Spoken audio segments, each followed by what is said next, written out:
2024 लोकसभा चुनाव का ये महापर्व चल रहा है।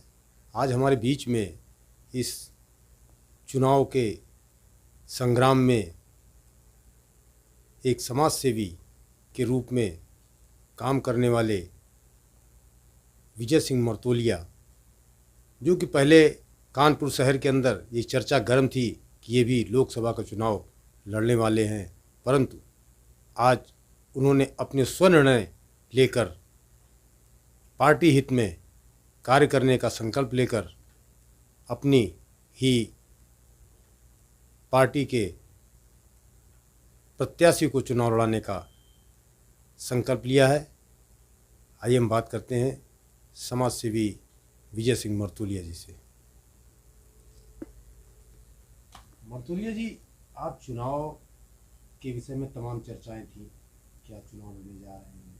ये भी चर्चाएं थी कि अगर पार्टी टिकट नहीं देगी तो निर्दलीय भी लड़ जाएंगे, और आज आपने जो निर्णय लिया है वो सबके सामने है, और इस चुनाव के विषय में क्या कहेंगे आप? देखिए, चुनाव लड़ने का अधिकार सबको है और टिकट हमने भी मांगी थी, और क्योंकि अभी इंडिया गठबंधन हो गया और इंडिया गठबंधन में आलोक मिश्रा जी को जो है टिकट दिया गया, और जब सब लोगों से मीटिंग किया गया तो मीटिंग में ये निर्णय लिया गया कि इंडिया गठबंधन को सबको सपोर्ट करना है। क्योंकि मैं अखिल भारतीय असंगठित कर्मचारी मजदूर यूनियन का राष्ट्रीय अध्यक्ष भी हूँ, और हमारे असंगठित क्षेत्र के मजदूरों ने निर्णय लिया कि इंडिया गठबंधन को चुनाव लड़ाना चाहिए सबको मिलजुल के।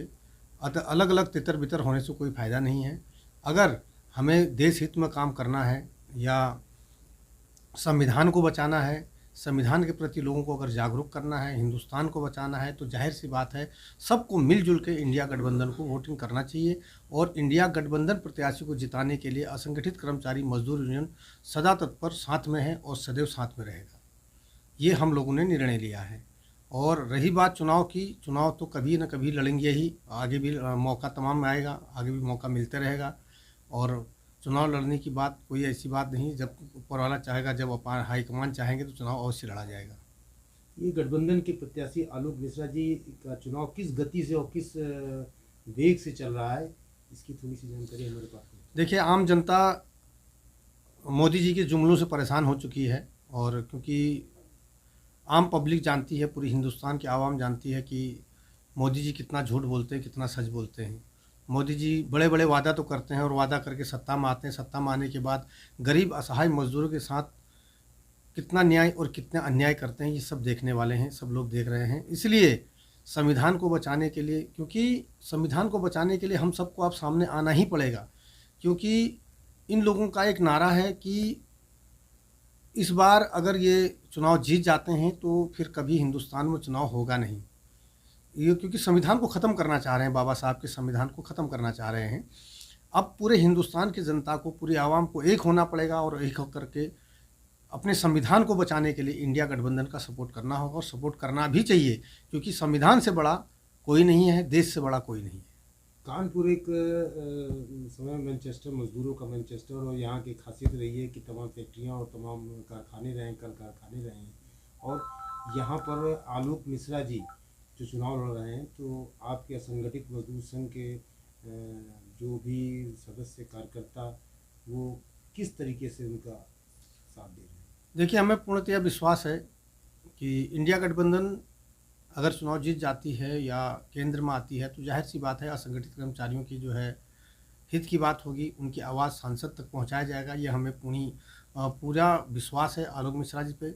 और इंडिया गठबंधन पूरे ऑल ओवर इंडिया में जितने भी प्रत्याशी हैं, सब असंगठित कर्मचारियों के लिए सदैव तत्पर हैं और सदैव उनके साथ खड़े रहे हैं और खड़े रहेंगे। क्योंकि भारतीय जनता पार्टी ने 10 साल सिर्फ जुमलेबाजी किया असंगठित कर्मचारियों को लेकर के, और असंगठित कर्मचारियों को लेकर के इतनी बड़ी बड़ी वादे किए, और बड़े बड़े वादे करने के बाद आज भी वादे ही कर रहे हैं। उनका वादा कभी पूरा ना हुआ है, ना कभी होगा। और इसलिए हमें तो कहता हूँ कि पूरे हिंदुस्तान के आवाम को एक होकर के, असंगठित कर्मचारी मजदूर यूनियन के लोगों को सब साथ मिल करके इंडिया गठबंधन को सपोर्ट करना चाहिए, ताकि असंगठित कर्मचारी मजदूरों की आवाज़ जो दबा हुआ है, जो दबाया जाता है, उसको इंडिया गठबंधन अगर सरकार बनती है तो जाहिर सी बात है हम लोगों की आवाज़ संसद में गूंजेगी, और असंगठित कर्मचारियों के हित की बात होगी और उनके लिए कुछ न कुछ कारोबार दिया जाएगा। जैसे कि मोदी जी कहते हैं 156 करोड़ जनता में 80 करोड़ लोगों को ये राशन दे रहे हैं। 70 साल आज़ादी के हो गए और 70 साल आज़ादी के बावजूद भी अगर 80 करोड़ लोग भुखमरी के कगार पे हैं, भारत सरकार से 5 किलो अनाज लेकर के अपना परिवार चला रहे हैं, तो जाहिर सी बात है हम सबको तो डूब के मर जाना चाहिए। आज़ादी रह कहाँ गई है? आप कहते हैं देश से हम भुखमरी ख़त्म करेंगे, देश से हम गरीबी ख़त्म करेंगे। ना आप गरीबी ख़त्म कर रहे हैं, ना भुखमरी ख़त्म कर रहे हैं। दिन प्रतिदिन भुखमरी बढ़ते जा रही है, क्योंकि आप ही लोग आकलन कर रहे हैं, आप ही लोग आकलन दे रहे हैं, आप ही लोग बता रहे हैं कि 80 करोड़ लोगों को हम भोजन दे रहे हैं। जाहिर सी बात, अगर 80 करोड़ लोगों को अगर आप भोजन दे रहे हैं तो हिंदुस्तान किस स्थान पर है आप खुद समझ सकते हैं। पूरी आवाम समझ सकती है, हिंदुस्तान की आवाम समझ सकती है कि हिंदुस्तान की जनता को, हिंदुस्तान के लोगों को किस तरह से गुमराह किया जा रहा है।